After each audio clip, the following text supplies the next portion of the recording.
Hello everybody, welcome back to my channel. जैसा कि हम सभी इतिहास की जानकारी ले रहे थे, जिसमें हम सभी अपने पिछले वीडियो में राजपूत राजवंशों की उत्पत्ति के बारे में जानकारी लेना स्टार्ट किए थे। आज हम सभी चौहान वंश के बारे में जानेंगे।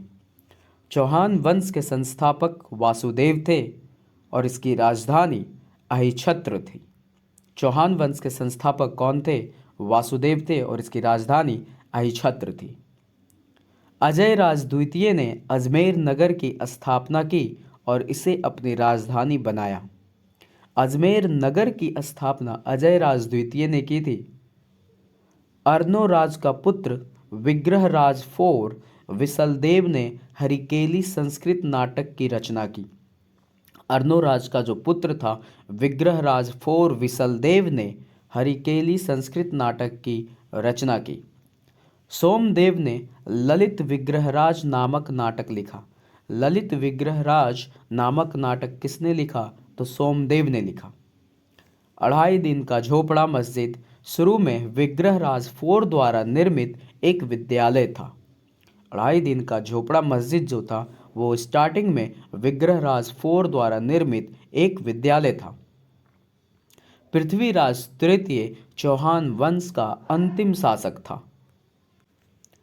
पृथ्वीराज तृतीय का राजकवि चंदवरदाई था, जिसने पृथ्वीराज रासो की रचना की। पृथ्वीराज रासो की रचना किसने की? तो चंदवरदाई ने की। और चंदवरदाई कौन था? तो पृथ्वीराज तृतीय का राजकवि था। पृथ्वीराज तृतीय ने रणथंभौर के जैन मंदिर का शिखर बनवाया। रणथंभौर के जैन मंदिर का शिखर किसने बनवाया? तो पृथ्वीराज तृतीय ने बनवाया। तराइन का प्रथम युद्ध जो 1191 में पृथ्वीराज तृतीय एवं मोहम्मद गौरी के बीच लड़ा गया, जिसमें पृथ्वीराज तृतीय विजय हुआ। तराइन का प्रथम युद्ध कब हुआ? तो 1191।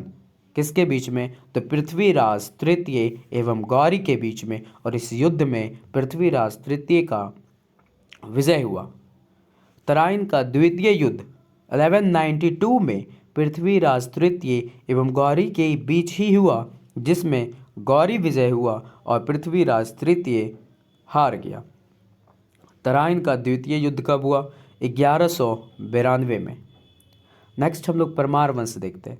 तो परमार वंश के संस्थापक उपेंद्र राज था, जिसकी राजधानी धारा नगरी थी और इसका प्राचीन राजधानी उज्जैन था। परमार वंश का संस्थापक कौन था? उपेंद्र राज था, और जिसने अपनी राजधानी धारा नगरी को बनाई, लेकिन इससे पहले इसकी राजधानी उज्जैन थी। परमार वंश का शक्तिशाली शासक राजा भोज था। राजा भोज ने भोपाल के दक्षिण में भोजपुर नामक झील का निर्माण किया। भोपाल में दक्षिण में भोजपुर नामक झील का निर्माण किसने किया? राजा भोज ने किया। नैषधेय चरित के लेखक श्रीहर्ष थे। नैषधेय चरित के लेखक कौन थे? तो श्रीहर्ष थे।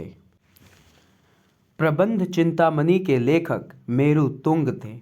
प्रबंध चिंतामणि के लेखक कौन थे? मेरु तुंग थे। दशरूपक के रचयिता धनंजय थे। दशरूपक के रचयिता धनंजय थे। राजा भोज को कविराज की उपाधि दी गई।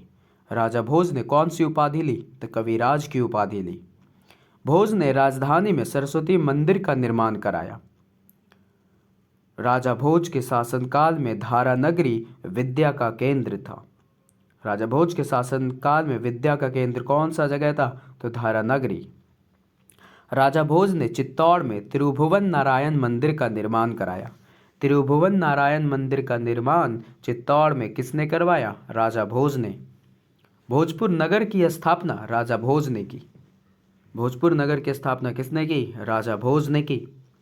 इस वंश के बाद तोमर वंश, फिर चाहमान वंश और अंत में अलाउद्दीन खिलजी का सेनापति नसरत खां उलुग खां ने मालवा पर अधिकार कर लिया। परमार वंश के बाद तोमर वंश, फिर चाहमान वंश और अंत में अलाउद्दीन खिलजी का जो सेनापति था नसरत खां और उलुग खां ने मालवा पर अधिकार कर लिया। नेक्स्ट हम लोग चंदेल वंश देखते हैं। तो प्रतिहार साम्राज्य के पतन के बाद बुंदेलखंड की भूमि पर चंदेल वंश का इतिहास प्रारंभ हुआ। प्रतिहार साम्राज्य का जब पतन हुआ तो इसके बाद चंदेल वंश का इतिहास स्टार्ट हुआ। बुंदेलखंड का प्राचीन नाम जेजाक मुक्ति है। बुंदेलखंड का प्राचीन नाम जेजाक मुक्ति है। चंदेल वंश का संस्थापक नन्नुक था। चंदेल वंश का संस्थापक कौन था? नन्नुक था और इसकी राजधानी कालिंजर थी। राजा धंग ने राजधानी कालिंजर से हटाकर खजुराहो किया। कालिंजर से राजधानी को हटाकर खजुराहो किसने किया? तो राजा धंग ने। और इस वंश का प्रथम स्वतंत्र एवं प्रतापी राजा यशोवर्मन था। चंदेल वंश का प्रथम स्वतंत्र एवं प्रतापी राजा यशोवर्मन था। यशोवर्मन ने देवपाल को हराकर एक विष्णु की प्रतिमा प्राप्त की, जिसे उसने खजुराहो के विष्णु मंदिर में स्थापित की।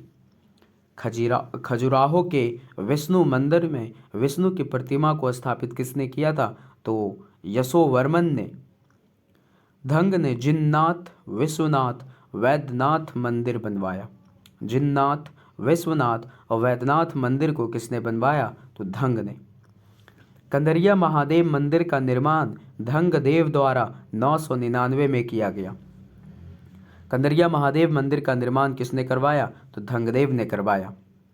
विद्याधर अकेला ऐसा भारतीय नरेश था जिसने महमूद गजनी की महत्वाकांक्षाओं का सफलतापूर्वक प्रतिरोध किया। महमूद गजनी की महत्वाकांक्षाओं का सफलतापूर्वक प्रतिरोध करने वाला भारतीय नरेश कौन था? तो विद्याधर था। प्रबोध चंद्रोदय की रचना कृष्ण मिश्र ने की। प्रबोध चंद्रोदय की रचना किसने की? तो कृष्ण मिश्र ने की। चंदेल वंश का अंतिम शासक प्रमर्दिदेव ने 1202 में ऐबक की अधीनता स्वीकार कर ली। प्रमर्दिदेव ने ऐबक की अधीनता स्वीकार कर ली कब? 1202 में। और इसके बाद सोलंकी वंश या गुजरात के चालुक्य वंश की स्थापना हुई। सोलंकी वंश के संस्थापक मूलराज प्रथम था और इसकी राजधानी अनहिलवाड़ थी। सोलंकी वंश के संस्थापक मूलराज प्रथम था और इसकी राजधानी अनहिलवाड़ थी। भीम प्रथम के शासनकाल में महमूद गजनी ने सोमनाथ मंदिर पर आक्रमण किया। महमूद गजनी जब सोमनाथ मंदिर पर आक्रमण किया उस समय सोलंकी वंश पर किसका शासन चल रहा था? तो भीम प्रथम का। भीम प्रथम का सामंत बिमल ने आबू पर्वत पर दिलवाड़ा का जैन मंदिर बनवाया। आबू पर्वत पर दिलवाड़ा का जैन मंदिर किसने बनवाया? तो भीम प्रथम का सामंत बिमल ने। सोलंकी वंश का प्रथम शक्तिशाली शासक जय सिंह सिद्धराज था। जैन विद्वान हेमचंद्र जय सिंह सिद्धराज के दरबार में थे। हेमचंद्र किसके दरबार में थे? तो जय सिंह सिद्धराज के दरबार में थे। मोढेरा के सूर्य मंदिर का निर्माण सोलंकी के शासनकाल में हुआ। मोढेरा के सूर्य मंदिर का निर्माण सोलंकी के शासनकाल में हुआ। सिद्धपुर में रुद्र महाकाल के मंदिर का निर्माण जय सिंह सिद्धराज ने किया। सिद्धपुर में रुद्र महाकाल के मंदिर का निर्माण जय सिंह सिद्धराज ने किया। सोलंकी वंश का अंतिम शासक भीम द्वितीय था।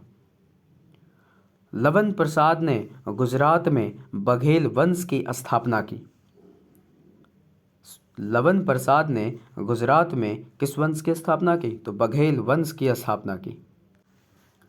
बघेल वंश का कर्ण द्वितीय गुजरात का अंतिम हिंदू शासक था।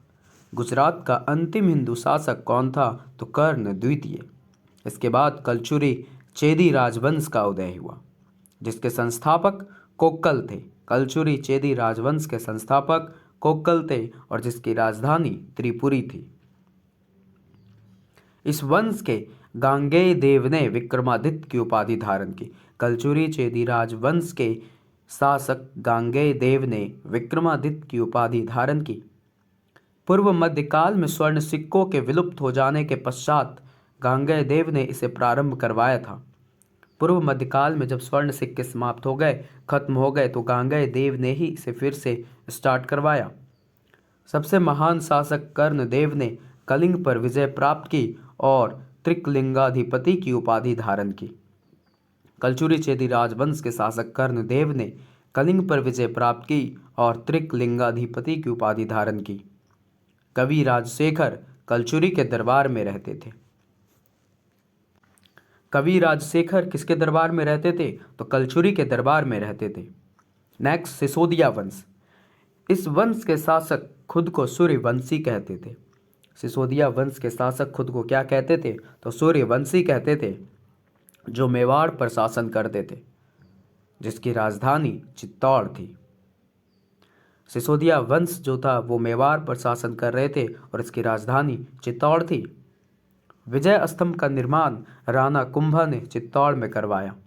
विजय स्तंभ का निर्माण किसने करवाया? तो राणा कुंभा ने। और कहाँ? तो चित्तौड़ में। खतौली का युद्ध 1518 ईस्वी में राणा सांगा एवं इब्राहिम लोदी के बीच लड़ा गया। खतौली का युद्ध कब हुआ? 1518 ईस्वी में। किसके किसके बीच? राणा सांगा एवं इब्राहिम लोदी के बीच हुआ। तो यहाँ आप लोग का प्राचीन भारत खत्म हो जाता है। आप इसे रिकॉल कीजिएगा और पिछले वीडियो को भी रिकॉल करते रहिएगा। नेक्स्ट डे आपको मध्यकालीन भारत हम लोग स्टार्ट करेंगे और उसकी वीडियो आपको मिल जाएगी। Thank you.